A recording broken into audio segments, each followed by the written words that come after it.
The day is Thursday, October 14th, 2009. The time is 6:30 p.m. We are now continuing our interview with suspect 4010-6323, arrested this afternoon around 4 p.m. I am Detective Aaron Platt with the suspect Henry Taborer concerning the murder of Natalia Willard, as also in connection with the disappearances of Rebecca Flint, missing 6 weeks, Mina Harp, missing 8 weeks, and Pia Summit, missing for 11 weeks. I am also with Detective Rachael Tine. Correct. Mr. Taborer has forgone his right to have a lawyer present, along with the right to remain silent.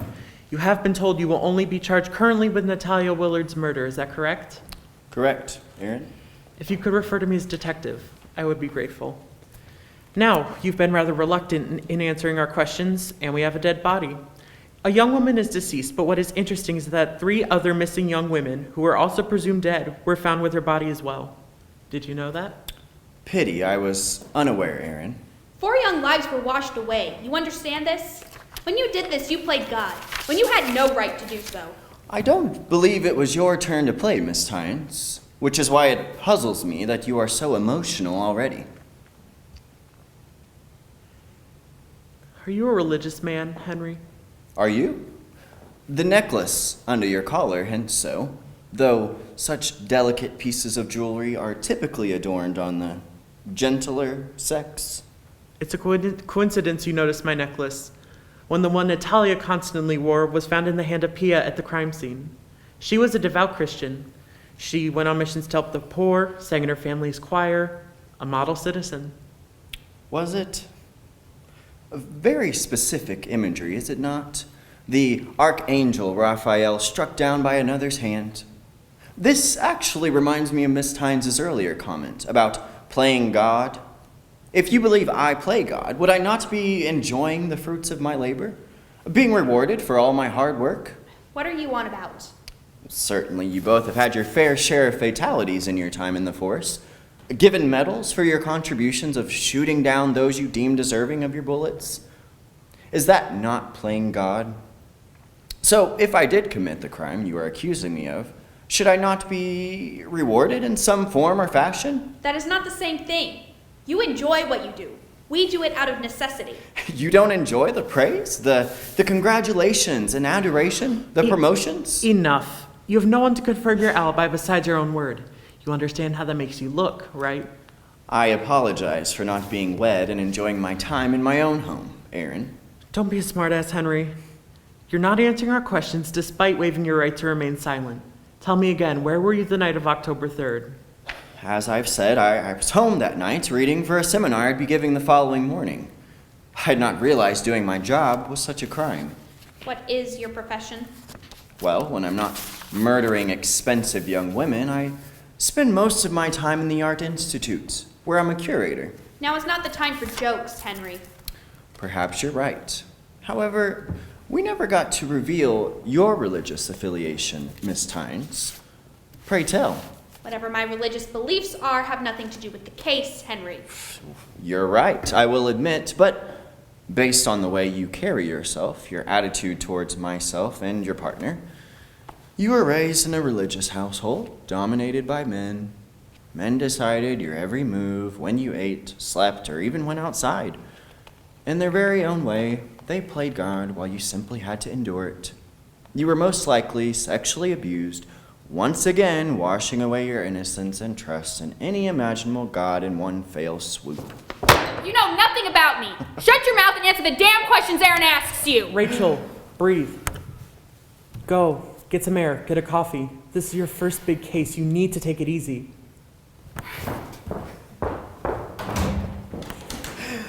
Have I managed to strike a nerve? My deepest condolences if I upset Miss Tynes.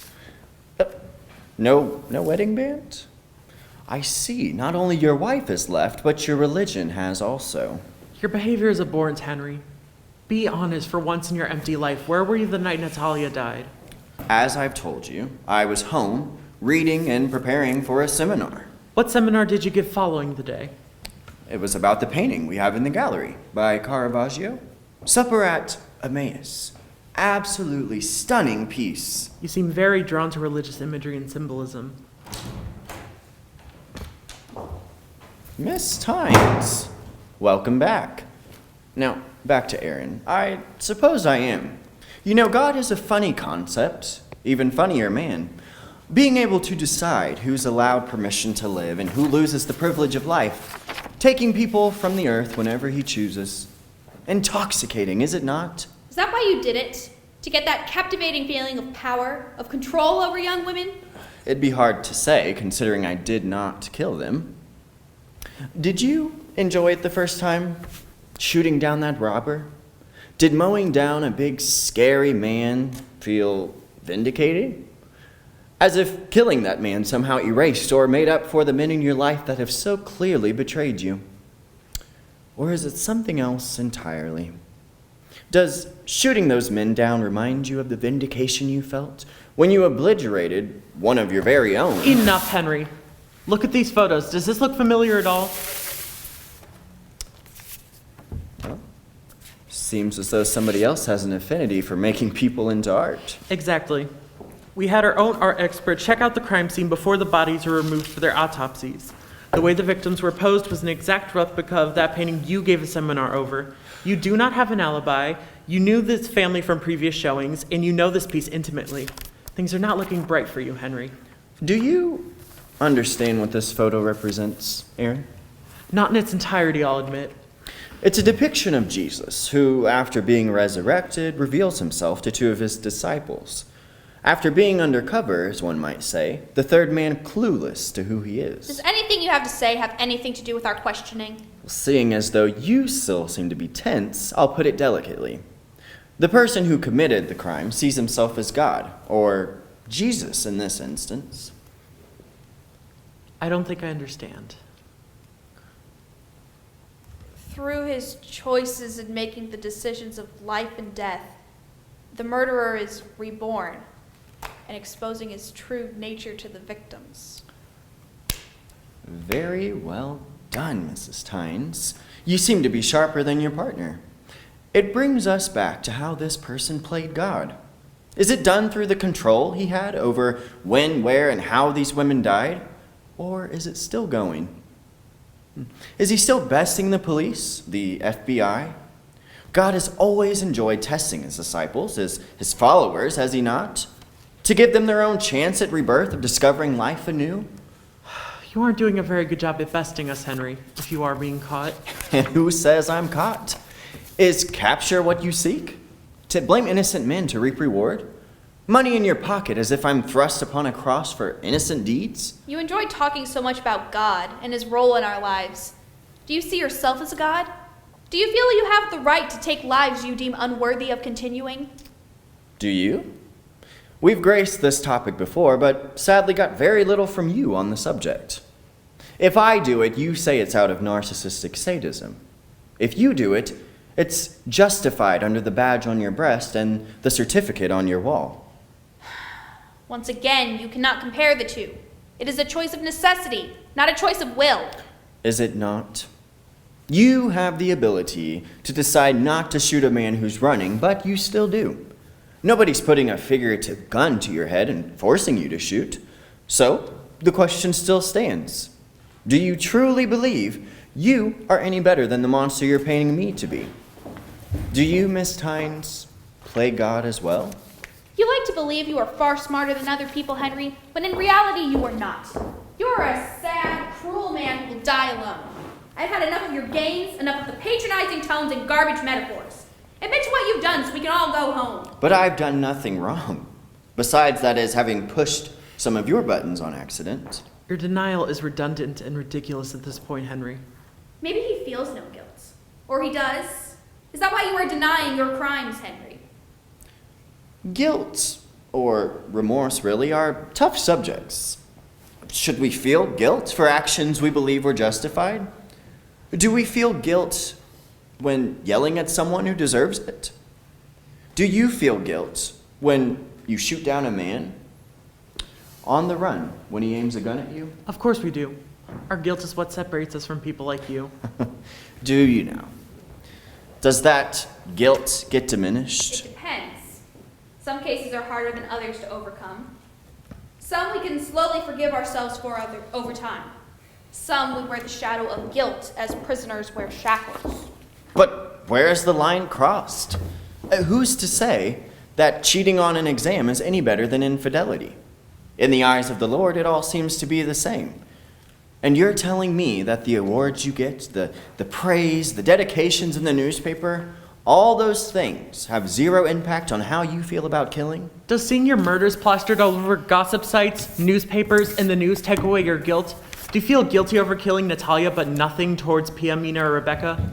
Or do you simply not have any guilt at all? It's hard to say if I feel guilty about a crime I did not commit. Oh, cut the crap, Henry. Guilt is like an old coat to you. Something once cherished, but no longer in your grip. Unlike you, we got to know these girls.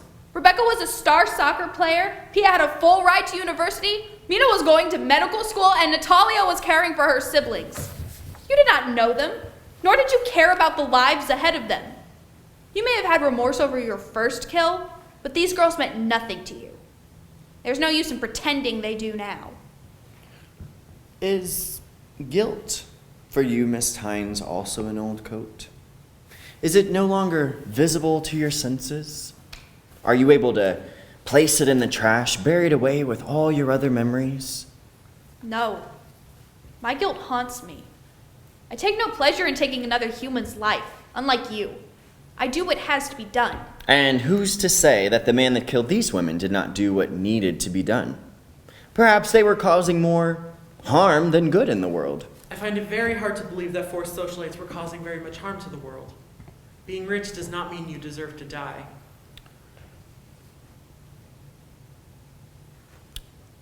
Perhaps not. But the way these dull, vapid girls were transformed into living, well, that's not really appropriate wording.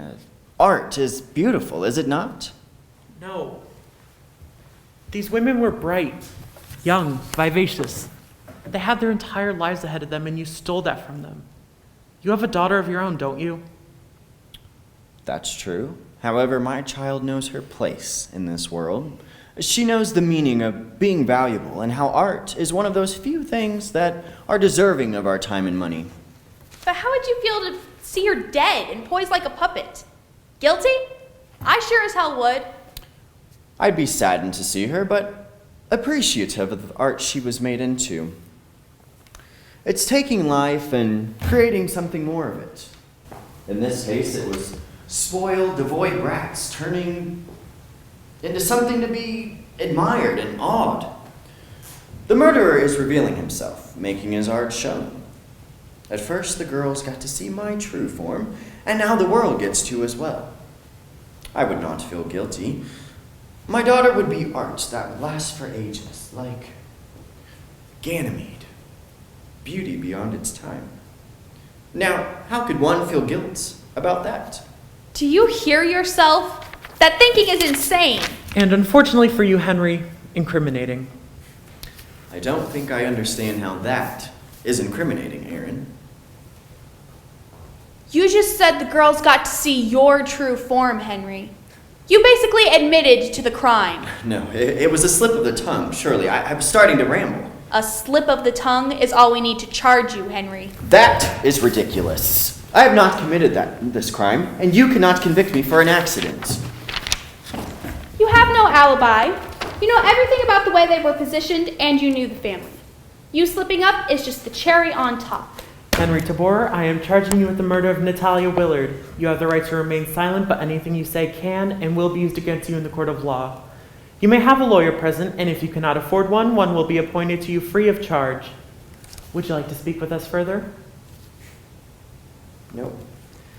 But, Aaron, Miss Tines, What, Henry? Romans 2:23. Look it up.